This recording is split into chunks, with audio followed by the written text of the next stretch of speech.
Hello everyone and welcome back to Trust Conference. For those of you joining for the first time, we are delighted to have you here with us at the Thomson Reuters Foundation's annual Global Forum. Under normal circumstances, we'll be hosting hundreds of you in person in London, but here we are online and we are seizing the moment to reach even more of you all over the world through this two-day virtual event. Perhaps this is a fitting metaphor for the focus of Trust Conference, where we explore the big reset that the world is facing post-pandemic. We know that this requires new approaches, new perspectives, and new collaboration on a global scale as we emerge from the biggest health crisis of our century, one that has hit our societies, our economy, and one that has accelerated the urgency to tackle the climate emergency. And as this big reset begins, we have an opportunity to ensure that our response is inclusive, equitable, and sustainable, and that the new solutions ahead of us will continue to protect fundamental human rights and our democratic freedoms. The availability of trusted information, the protection of our privacy, online access, online safety, digital equity, and digital rights are very much at the core of the shift that we are witnessing. The big reset is also an opportunity to rebalance some of the dynamics between big tech and society, an opportunity to strengthen and safeguard independent media, because as we have witnessed during this pandemic, access to free and accurate information is vital, not just a bonus. And so today we'll examine how barriers to the flow of information have a direct impact on the distribution of power around the world. We'll be looking at issues surrounding media freedom, the safety of journalists, and the impact of technology on society. These are issues that are very much intertwined and that need to be addressed holistically. All of our work here at the Thomson Reuters Foundation is propelled by the belief that societies should be free, fair, and informed. But when access to information is denied, the cornerstone of our society crumbles. Authority cannot be held to account. Vital information cannot reach those who need it the most. Autocratic regimes seize even more power. The individual always loses. This year's World Press Freedom Index, compiled by Reporters Without Borders, is a chilling reminder of how the pandemic has accelerated threats to independent journalism. It calculates that efforts to control the narrative around COVID-19 has led to journalism being blocked in 73% of the 180 countries evaluated, with journalist safety threatened and their reporting censored. This grave deterioration in press freedom happens at a time when media outlets continue to struggle financially. Traditional revenue streams, such as advertising, have taken a further hit during the pandemic. Recent estimates suggest newspapers alone will lose $30 billion this year. Last year, the global estimated loss in advertising revenue for the industry was calculated at $63.4 billion. These numbers represent the scale of the threat many news outlets are facing around the world. The crisis has hit local and regional papers the hardest, with many outlets forced to consider government support just to stay afloat. Others are repositioning themselves as non-profits just to take advantage of more favorable tax policies. When news outlets' economic sustainability is in jeopardy, their editorial independence is also at risk.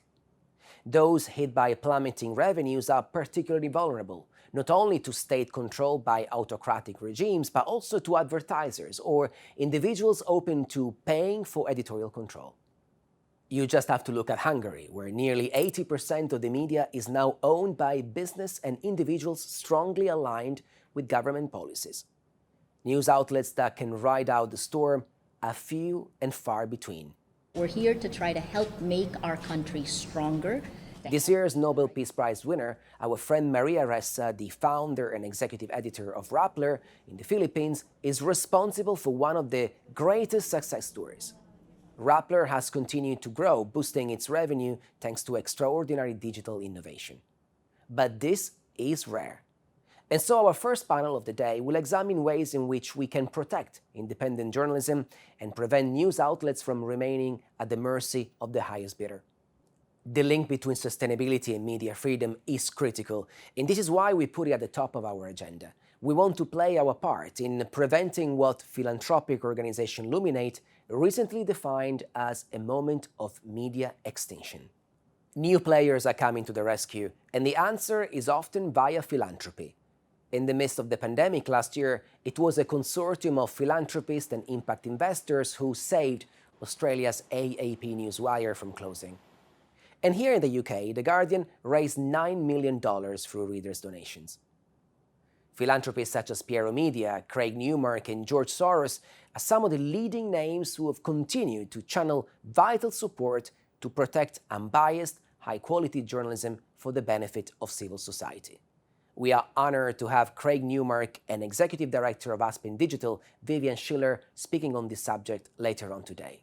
We know that free and independent media are fighting the battles of their lives. The vulnerabilities come from multiple fronts. The availability of funding is only one of them. Maria's stories clearly shows us that too often the law is weaponized against journalists, to silence them, to prevent uncomfortable stories from being written and being read. And yet, too often, legal defenses for journalists are weak. And that is why I'm particularly proud to announce an exciting collaboration led by the Thomson Reuters Foundation to expand the reach and impact of legal assistance available to journalists around the world.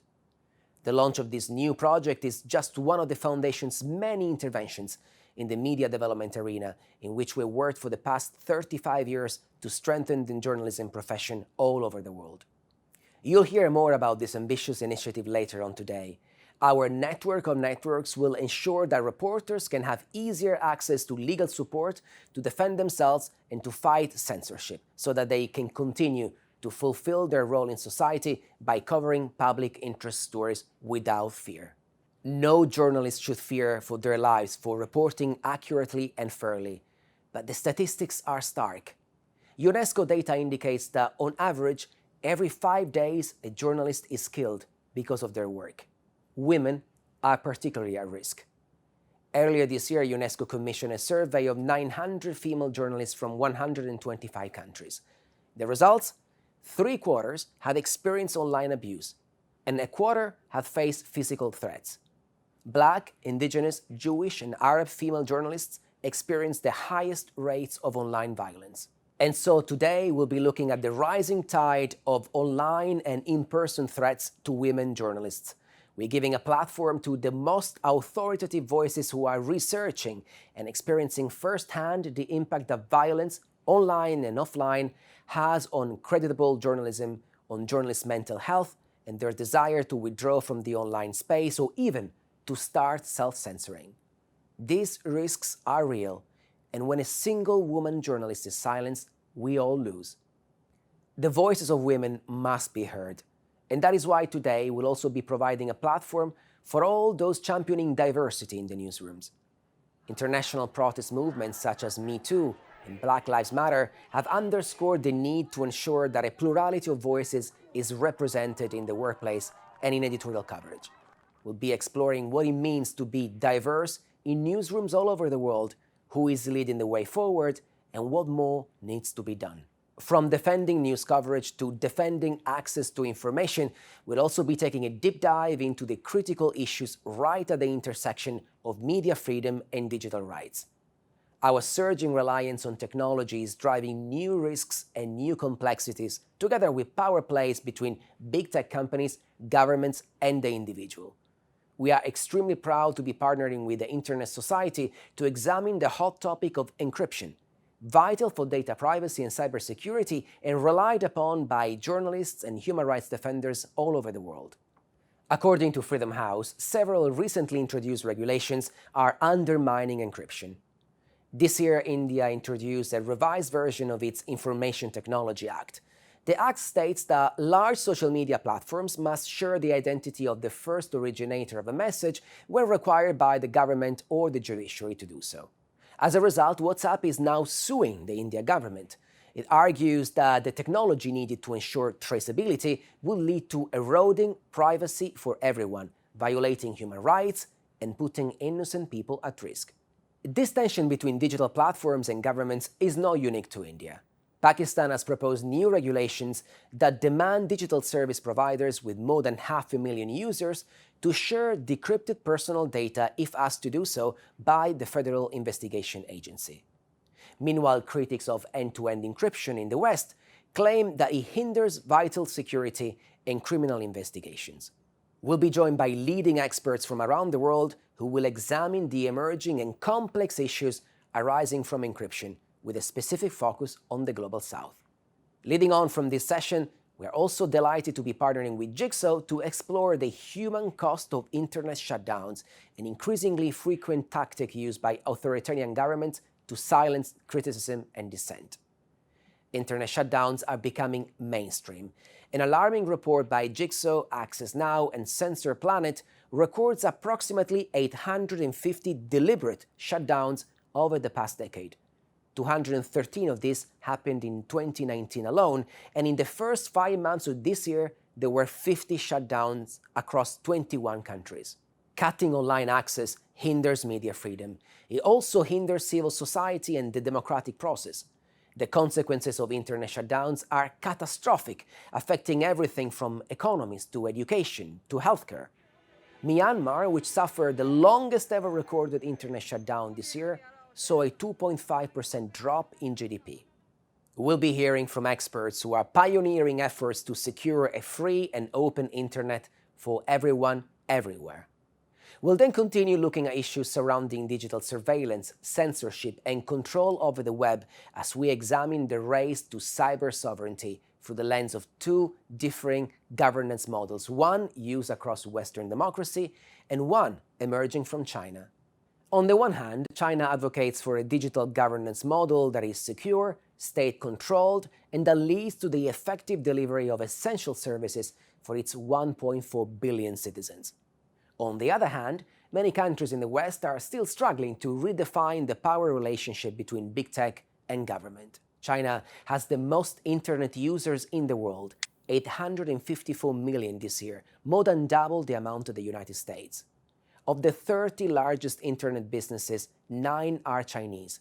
China leads the way in digital technologies, including online payment and e-commerce, and these technologies are being exported everywhere in the world, with China hoping to be a front-runner for future technologies, including AI and quantum computing.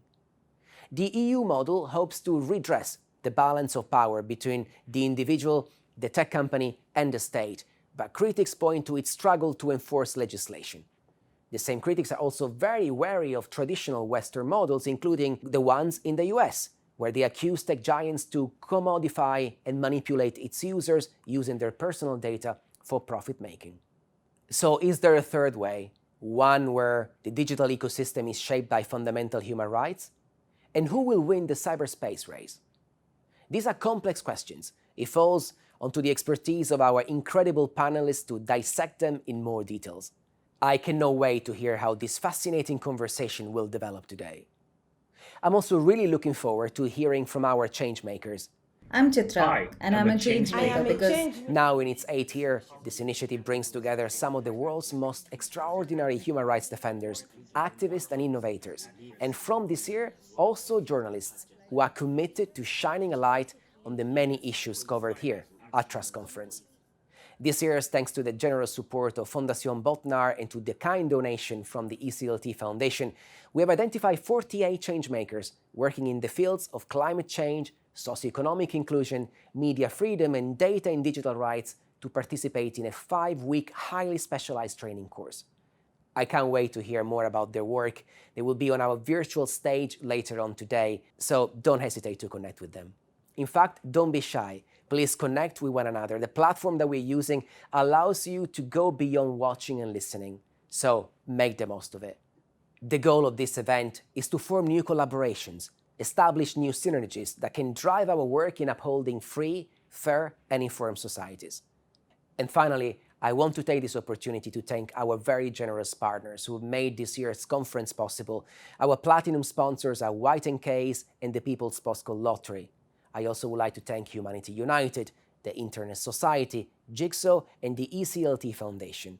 We are incredibly grateful for your support. As always, let's make sure that the conversations that we're having here today are amplified around the world. And so during our panel discussions, you'll have the opportunity to post your questions and comments on the live chat function at the side of the screen. You can also share your insight on Twitter using the handle @TrustConf and #TC2021. your connections, your conversations, your commitment matters. It's how we learn, how we innovate, how we drive change together. And now I'll hand it over to you and to our speakers. These days belong to them and of course belongs to you. So have a great time here at Trust Conference and I'll see you later.